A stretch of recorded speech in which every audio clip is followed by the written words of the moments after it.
I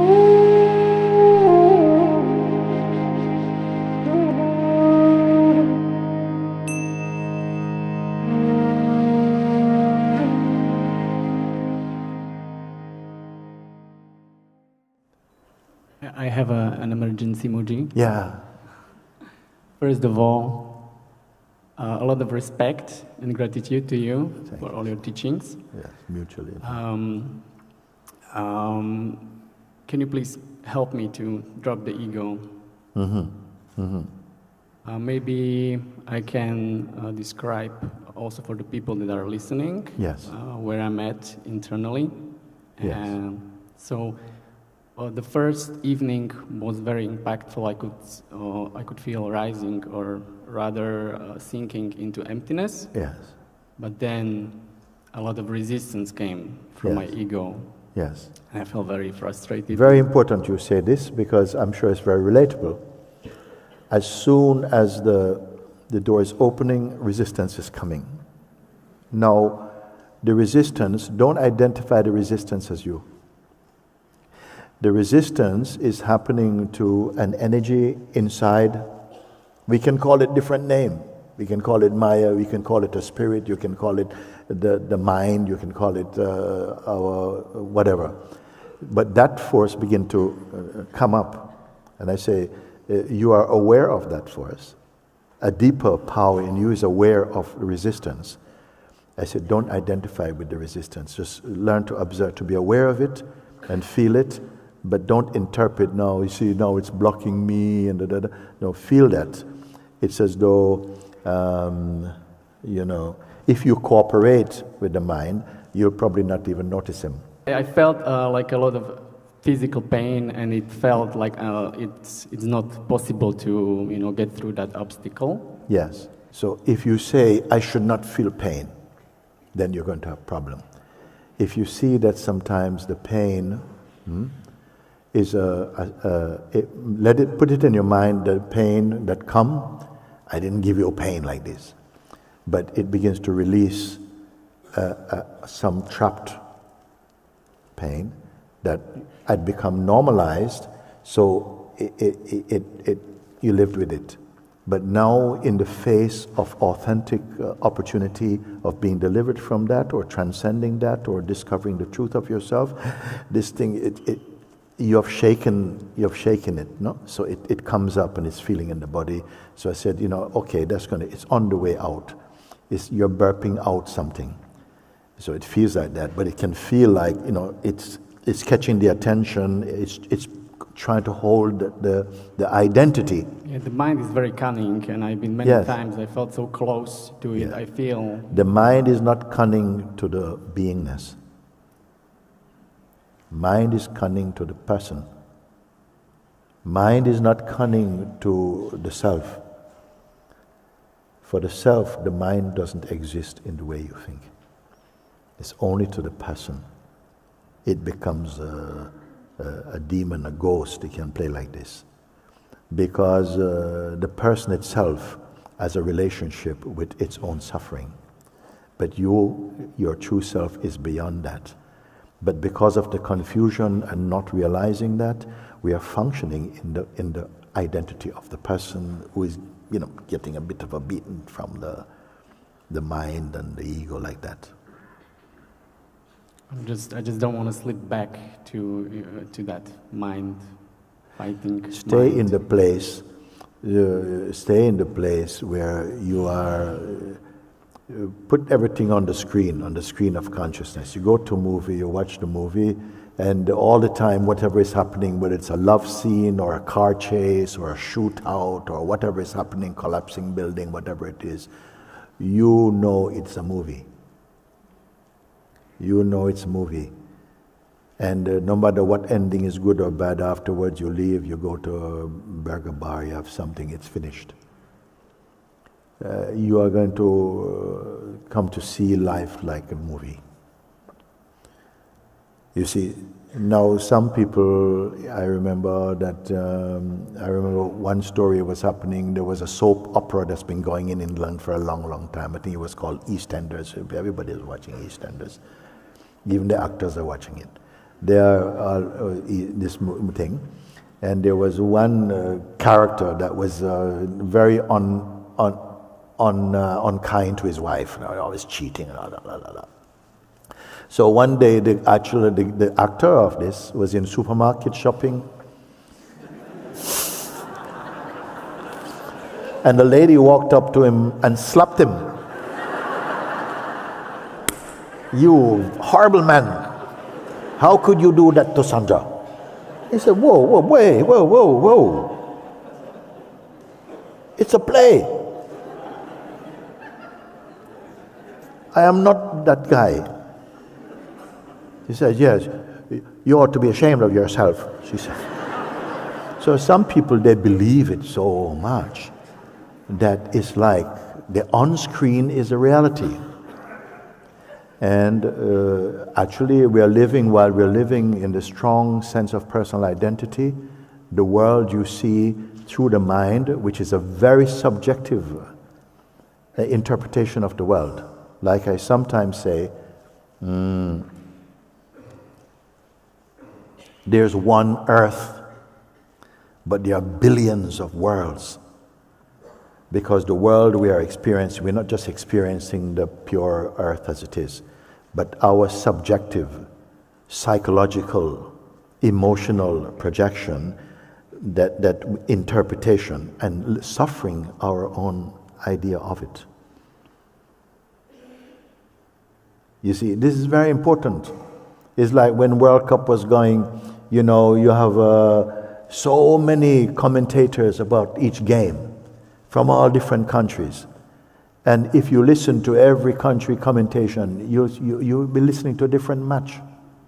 Which one is telling the true commentary of this match? But no one. We all have investment. So you share your investment, whether it's painful or beautiful. Mind is like that. So, what we are experiencing, it's real for you. Your pain is not real for someone else. So like this, I just have to remind like that.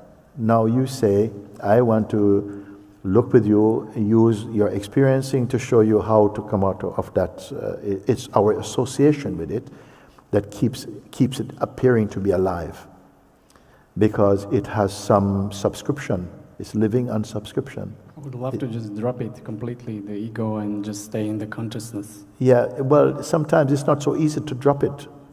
If you see it as an object, you can drop. I take this thing here, I can this thing here, drop it. Can you throw your ego like that? You see, so you have to, like faith. Faith is like a spiritual muscle you have to build, you have to exercise.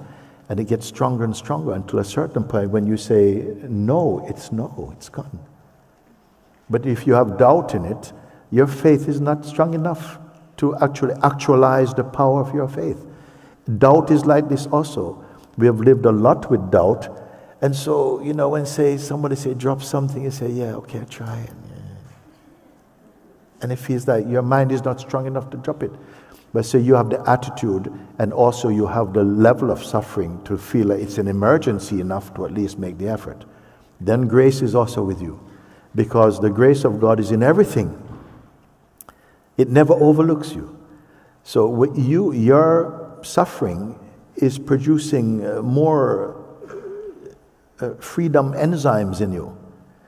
It's like if I say, yeah, learn to keep dropping it. You throw the monkey, he comes back on your back. Throw him on the back. Throw him on your back. You take him to the sea in a boat, out you throw him. God, thank you. He's on the back.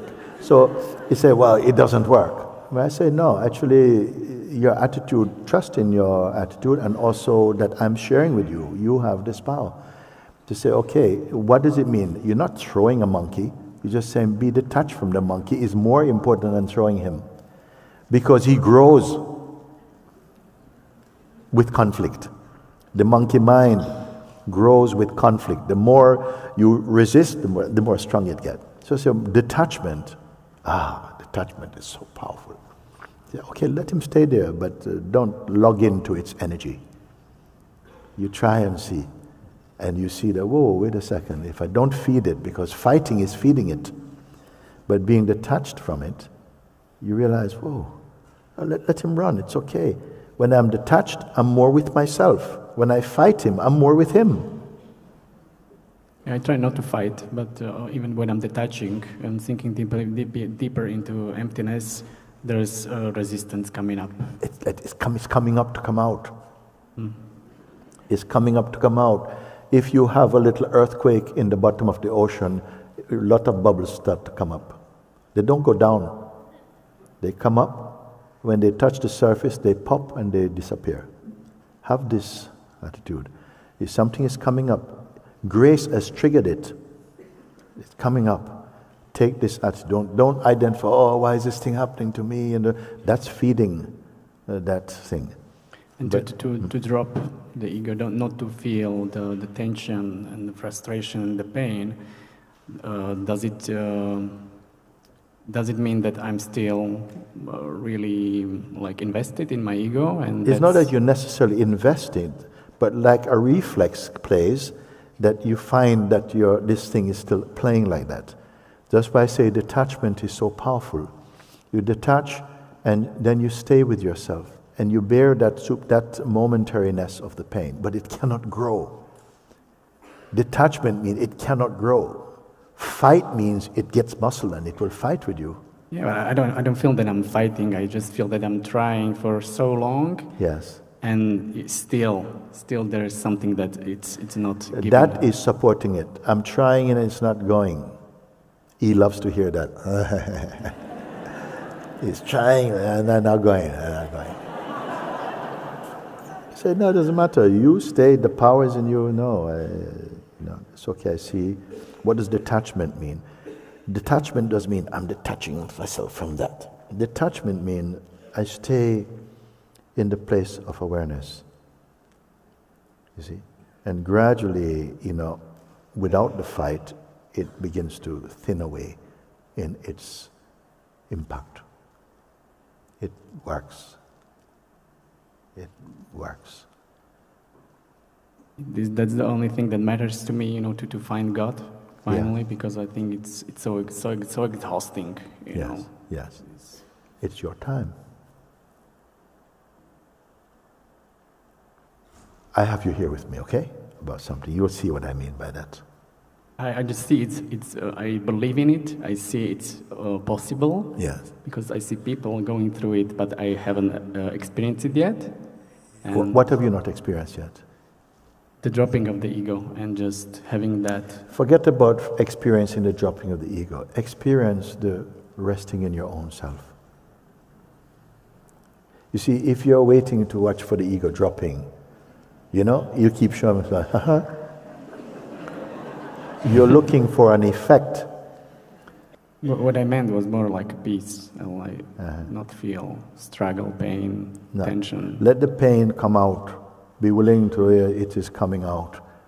Don't put it like I should not feel this.